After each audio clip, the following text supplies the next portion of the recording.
20년 전의 겨울은 유독 길고 시렸다. 강원도 양구의 최전방 부대 연병장을 휘감는 칼바람은 갓 일병 계급장을 단 나의 뺨을 사정없이 후려쳤다. 하지만 육체적인 고통보다 나를 더 괴롭혔던 것은 가슴 한복판에 뚫린 커다란 구멍이었다. 불과 몇 달 전 아버지는 심장의 박동을 멈추고 한 줌의 재가 되어 차가운 땅속에 묻히셨다. 외아들을 군대에 보내고 홀로 남겨진 어머니는 아버지의 영정 앞에서 매일 밤 어떤 기도를 올리고 계실까. 그 생각을 할 때마다 내 마음속에는 시커먼 그림자가 드리워졌다. 그러던 어느 날 기적 같은 기회가 찾아왔다. 사격 훈련 날이었다. 200m 너머의 관역은 마치 내 운명의 문턱처럼 작게만 보였다. 하지만 나는 총기를 견착하는 순간 세상의 모든 소음이 사라지는 것을 느꼈다. 오직 나의 숨소리와 관역의 중앙만이 존재했다. 탕! 탕! 탕! 연속된 20발의 총성. 결과는 전부 만점이었다. 중대 전체가 발칵 뒤집혔다. 갓 2등병을 면한 병사가 대대 사격 선수로 차출되는 순간이었다. 교관의 칭찬보다 내 머릿속을 스친 것은 단 하나, 사격대회에서 입상하면 주어지는 포상 휴가였다. 아버지의 100일 탈상제에 맞춰 어머니 곁을 지킬 수 있는 유일한 통로였다. 선발된 이후 몇 주는 지옥같은 훈련의 연속이었다. 사격 선수에게 허락된 것은 오직 관역과의 처절한 사투뿐이었다.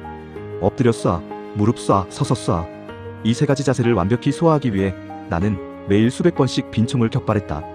특히 200m 거리의 목표물을 맞히기 위해선 미세한 바람의 흐름과 지구의 자전까지도 몸으로 느껴야 했다. 팔꿈치 부위는 이미 해져서 덧댐을 수차례 반복했고 무릎에는 시퍼러멍이 가실 날이 없었다.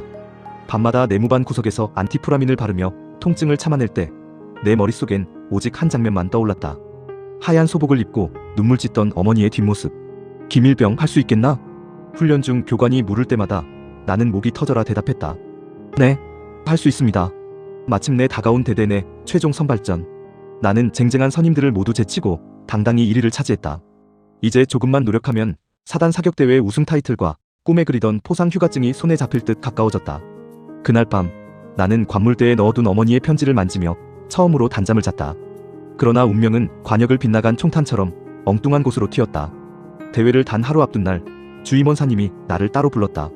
그의 표정은 평소와 달리 어둡고 무거웠다. 김일병 미안하지만 이번 대회는 신 병장에게 양보하는 게 어떻겠나? 그 순간 머릿속이 하얘졌다.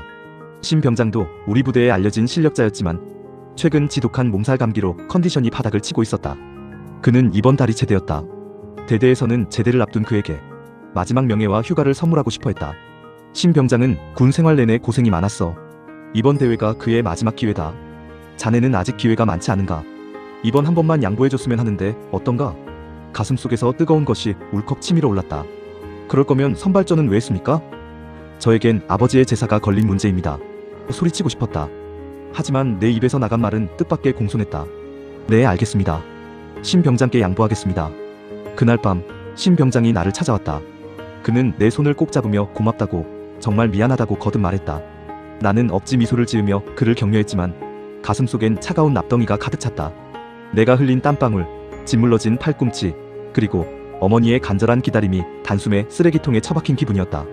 대회 날 나는 내무반에 남아 창고 정리를 하며 시간을 보냈다. 동료 선수들이 사단 사격장에서 총성을 울리고 있을 시간, 나는 먼지 구덩이 속에서 눈물을 삼켰다. 며칠 뒤 소식이 들려왔다.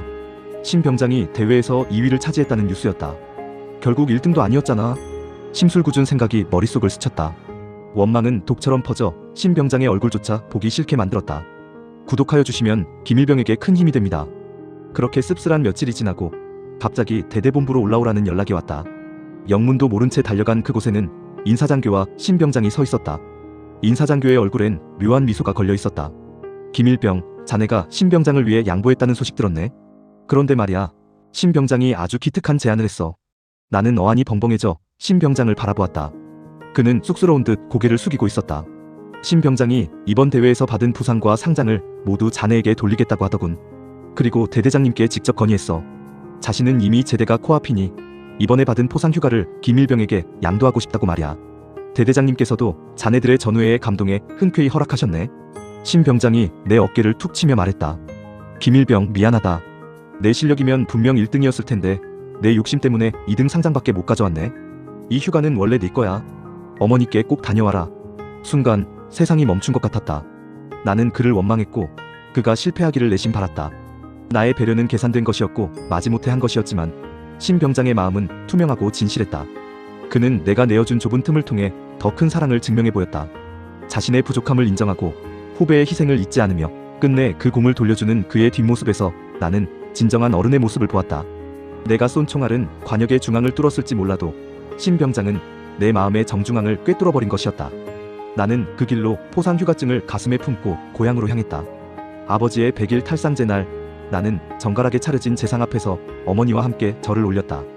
어머니는 아들의 손을 잡으며 연신 고맙다, 고맙다 말씀하셨다. 나는 그날 아버지의 영정 앞에서 나지막이 읊조렸다. 아버지, 저는 이번 사격대회보다 더 큰 시험에서 이기는 법을 배웠습니다. 남을 위해 자리를 비워두는 것이 얼마나 더 큰 체험으로 돌아오는지 말입니다.